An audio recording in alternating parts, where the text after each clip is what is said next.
काही झालेलं नाही. मी तिला घेऊन जायला आली. कुठे आहे तुम्ही ताई? तिथं बघ आधी, तिथं बघ आधी. पण आज मन खूप अस्वस्थ झालंय. अरे काय सगळी कामं मीच करायची. आणि ही अमृता एवढा उशीर झाला तरी अजून घरीच परत आलेली नाहीये. आपल्या आर्यनवर हल्ला झालाय, जखमी झालाय तू.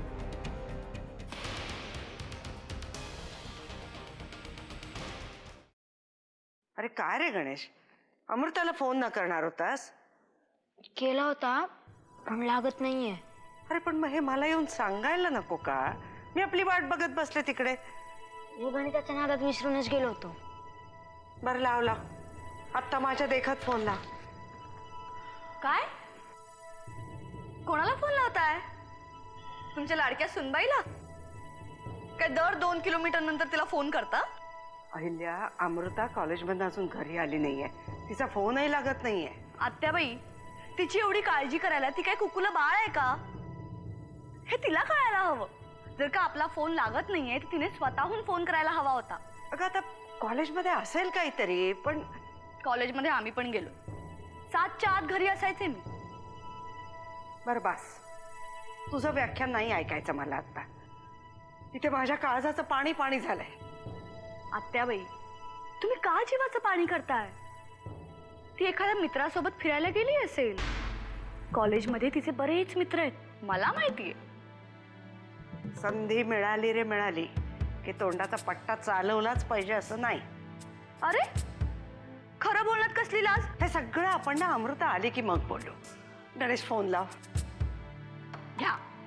आता फोन बंदच असेल तर तू लागणार कसा? गणेश फोन लाव. काय करायचंय ते करा.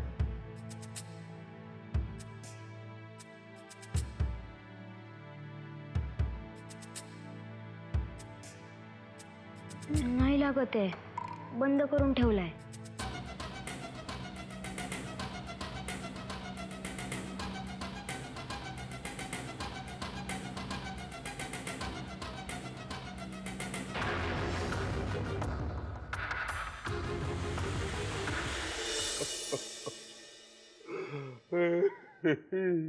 सामन्या माझ्याच नशिबात असं का आलं रे? अरे निदान चिवचा तरी विचार करायला पाहिजे रे सुमीने. परशु, आता तू रडू नकोस, काळजी करू नकोस. हे बघ, आपण आता मुंबईला जाऊ. तिकडे गेलं की सगळं ठीक होईल. काय ठीक होईल बाबा, काय ठीक होणार तिथे जाऊन? अरे तिथे गेल्यानंतर तुझी बायको सुमीला सुखानं जगू तरी देईल काय? जावई बापू, अहो प्रत्येक घरात असे छोटे मोठे वाद असतातच. आपणच मोठ्या मनानं हे सगळे सांभाळायचं असतं. होय हो सासरी बा, तुम्हाला बोलायला काय जाते? तिथं 2 दिवस आणलं सुमीला, तर तुम्हाला झेप आहे ना ती? तिथं सकाळ दुपार संध्याकाळ रात्र कसं काय आम्ही सहन करायचं तिला? आता हातावर वार केला, त्या छातीवर वार करा. काहीतरी बोलू नकोस. हे बघ, आता हा विषय आपण वाढवायला नको. मी सांगतोय ना, मुंबईला जाऊया. माझी खात्री आहे तिथे गेल्यानंतर सगळं व्यवस्थित होईल. अरे परशु, आता रडणं थांबव. आवरायला घे, चल. परशु, परशु, आवरा परशु.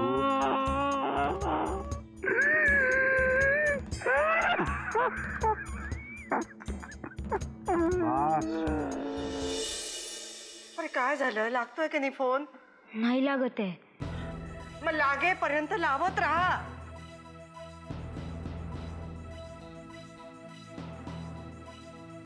नाही लागत आहे. हॅलो हॅलो, अमृताताई. अरे अरे अरे अरे अरे अरे, लईच वाट बघतोय वाटतं ताईची. काय झालं? कुणाशी बोलतोयस? बाळा, मला माफ कर. तुझी ताई काय घरी येऊ शकत नाही, ती माझ्या ताब्यात आहे. हॅलो हॅलो, कोण बोलतोय? ए चल, घरातल्या कुठल्या रे मोठ्या माणसाला बोलव. फोन दे त्याला. आधी मला सांगा, अमृताताई कुठे आहे? म्हणजे अमृता नाही बोलत आहे? मग कोण आहे? कोणतरी भलताच माणूस बोलतोय. ए, त्या म्हातारीला सांग तिचा हितचिंतक बोलतोय म्हणून. फोन दे लवकर. ए, म्हातारी बोलायचं काम नाही. हा, ए तो कुणाशी बोलतोयस तू? अमृताताई कुठे आहे? मेली मेली. हॅलो, कोण बोलताय?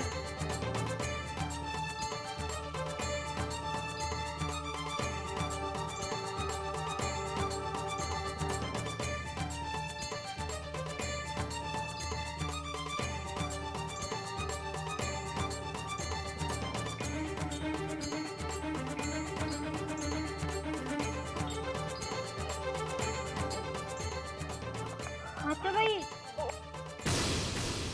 आत्याबाई काय झालं? आत्याबाई, पाणी आणू का? आत्याबाई,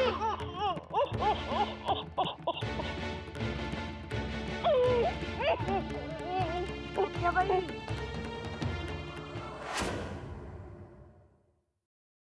सुमिताई, जानकी, अगं माझ्यावर विश्वास ठेव. अगं ती वनिता जिवंत आहे आणि मी तिला इथेच पाहिलं, या खोलीत. या विषयावर आपण नंतर बोलायचं का? कारण एकतर त्या जिवंत नाहीये, त्या गेल्या आहेत.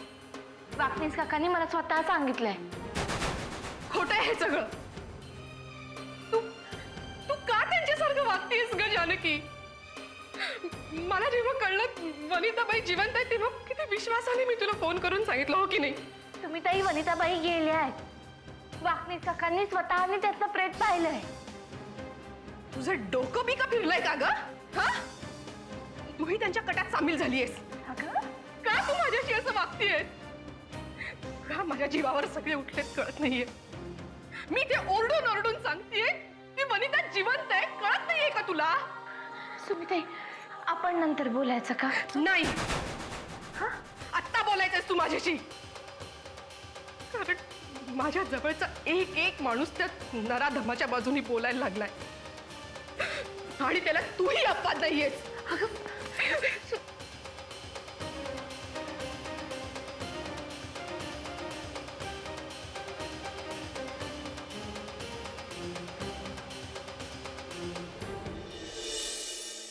मचमच मचमच मचमच मचमच लय बडबड करते साली. बापाच्या जेवर उड्या मारते काय? आत्ता आहे ना तुझ्या बापाची अवकात आहे ना, ती बाकी ठिकाणी काय पण असू दे, आत्ता मुंगी एवढी पण नाही. अरे काय वाकडं काय?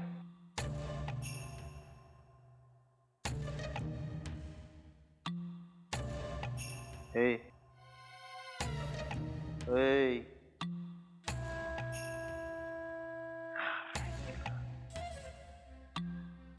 त्याला आपण बघितलंच नाही. काय आयटम आहे खाली? हा, आणि ती पण आपल्या नशिबात.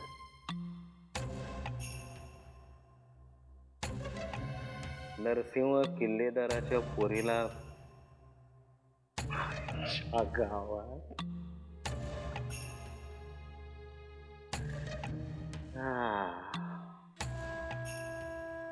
म्हणून म्हणतो सुंदर मुलींनी असं काही बाई बोलू नये अमृताताई. आहे का अमृताताई? त्याला मनात एवढे घाणेरडे विचार आणि तोंडात ताई, त्याला म्हणतात धाक. नरसिंह किल्लेदाराचा धाक.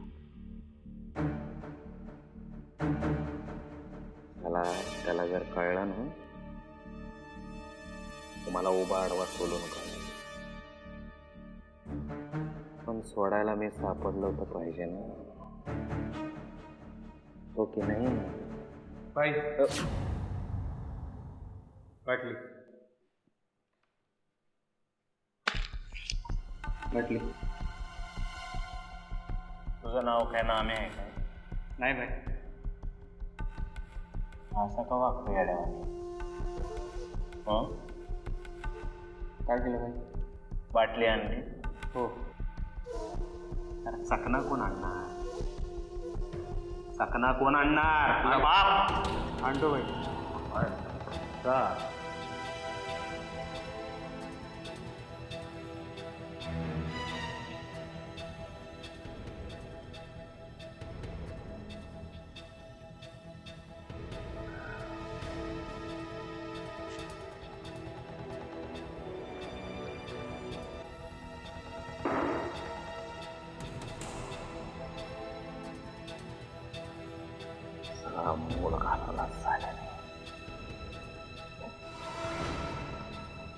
आता सोडणार नाही तुला. आपल्याला तर लय जावळ गेलो.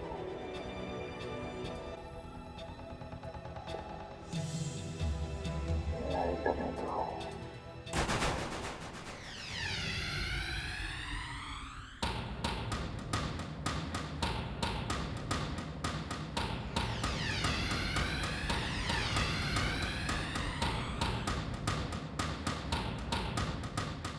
गेलं कुठे?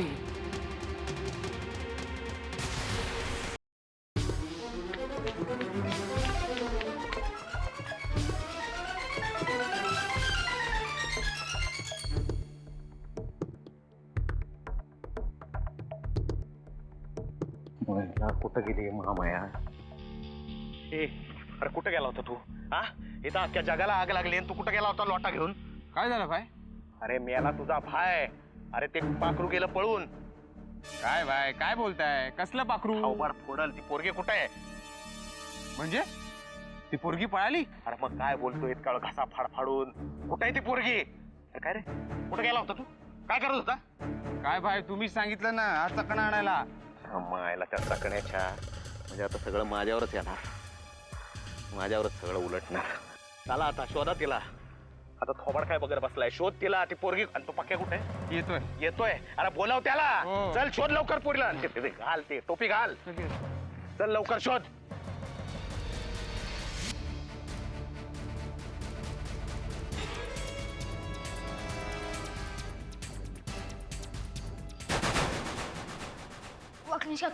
वाकनिश काका चला. अरे काय रे गणेश काय झालं? आत्तेबाईंनी बोलवले. काय झालं काय? कोणाचा तरी फोन आला होता. कोणाचा फोन होता? रडू नको शांतपणे सांग मला. कुणाचा तरी फोन आला होता आणि तो माणूस म्हणत होता की त्याने आपल्या अमृतताईला काय अमृतताईंना काय? त्याने आपल्या अमृतताईला पळवून नेलंय. काय? चल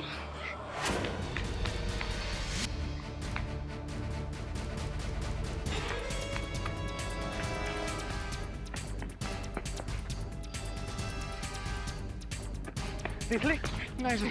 अरे शोध तिला.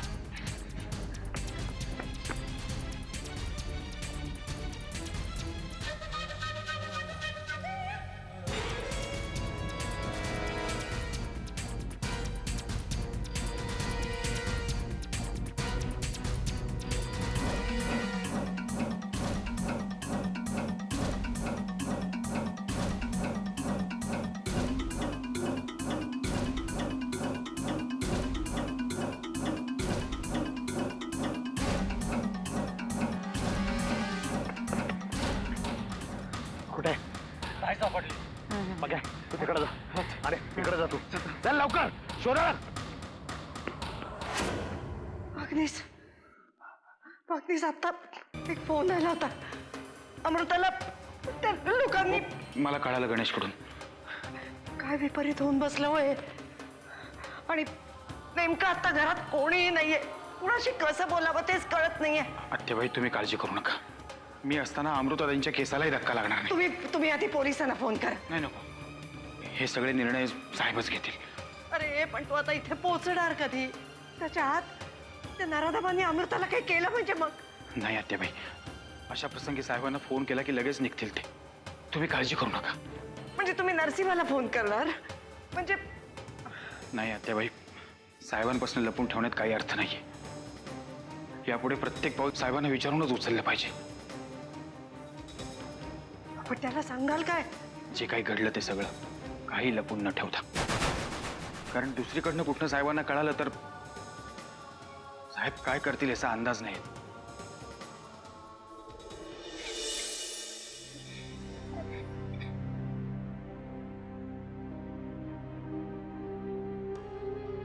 गणेश शेठ तुम्ही अमृतताईंचे लाडके भाऊ आहात. तुम्हीच रडायला लागलात तर आत्याबाईंना कोण सांभाळणार? वाकनिश काका आपल्या अमृतताईला काही होणार नाही ना? वाकनिश काका आपल्या अमृतताईला काही होणार नाही ना? काही काळजी करू नका. ज्यांनी कोणी हे केलंय ना त्यांना चांगलं माहिती ती कोणाची मुलगी आहे. त्यामुळे ते वाह्यातपणा करण्याची हिंमत नाही करणार. देवा देवा, आता तूच माझ्या अमृताला वाचव. आत्याबाई, तुम्ही माझ्यावर विश्वास ठेवा. मी नक्की सोडून आणेन ताईंना. वागणेस, हा एखादा राजकीय प्रश्न असताना तर केव्हाच तुमच्यावर सोडून मी निर्धास्त झाले असते. पण हे आत्याबाई, मला वाटतंय ही कुठल्या तरी राजकीय वादातनं पडलेली ठिणगी आहे. वागणेस, या ठिणगीचा वणवा होता कामा नये. त्याच्या आधीच त्याला आवर घालायला हवा. अहो, या वणव्यात किल्लेदारांचे अब्रू पद सगळं सगळं पडायला लागलं. आत्याबाई, मी साहेबांना फोन लावतो.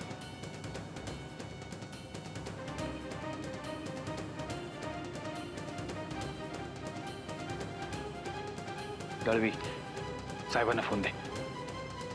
हो, मीटिंग मध्ये असले तरी साहेबांना फोन दे अर्जंट.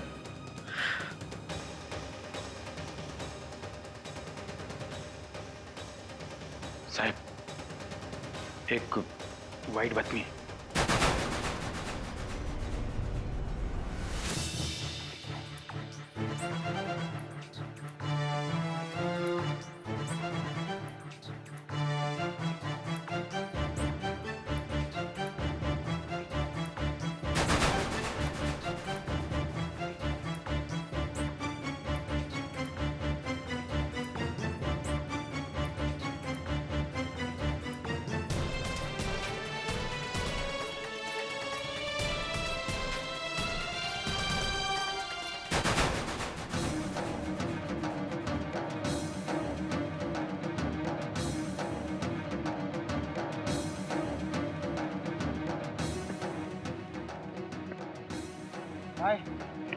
काय सापडली?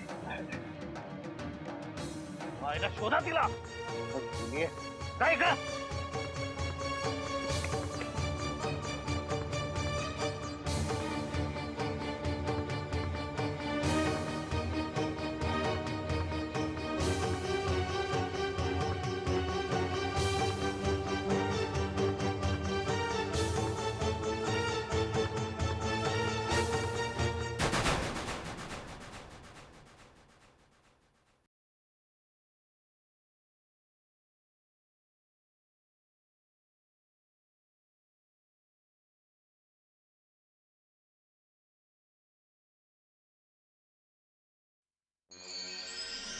आर्यन कसा?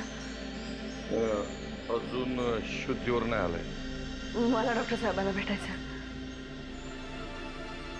नमस्कार. नमस्कार मॅडम. मी युगंधरा सरताप आहे. मॅडम, तुम्हाला कोण नाही ओळखत. तुमचा मुलगा हे कळल्यानंतर मला आश्चर्यच वाटलं. आर्यन कसा आहे? कंडिशन थोडी क्रिटिकल आहे. डोक्याला जबरदस्त मार लागला. मी भेटू शकते त्याला? नाही मॅडम, तो सिद्धीवर आलेला नाहीये. त्याची जखम किती गंभीर आहे. हो, खूपच. अशा केसेसमध्ये काही होऊ शकतं. अगदी दृष्टी जाण्यापासून ते एखादी बाजू पॅरालाइज होण्यापर्यंत काही होऊ शकतं. आणि अशा केसेसमध्ये काही होऊ शकतं. अगदी जाण्यापासून ते एखादी बाजू पॅरालाइज होण्यापर्यंत काही होऊ शकतं.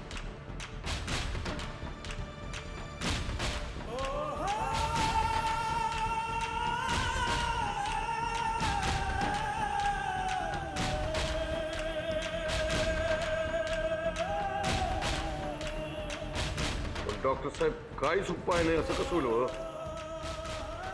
नाही, काही उपाय नाही असं मी म्हटलेलं नाही. पण अशा केसेसमध्ये पेशंट शुद्धीवर येईपर्यंत आपण हेल्पलेस होतो. बघा, सगळ्यात चांगल्यातली चांगली ट्रीटमेंट द्या. पैशाची काळजी करू नका. तुम्ही काहीच काळजी करू नका. आमच्या परीने आम्ही व्यवस्थित ट्रीटमेंट देतो. Okay sir.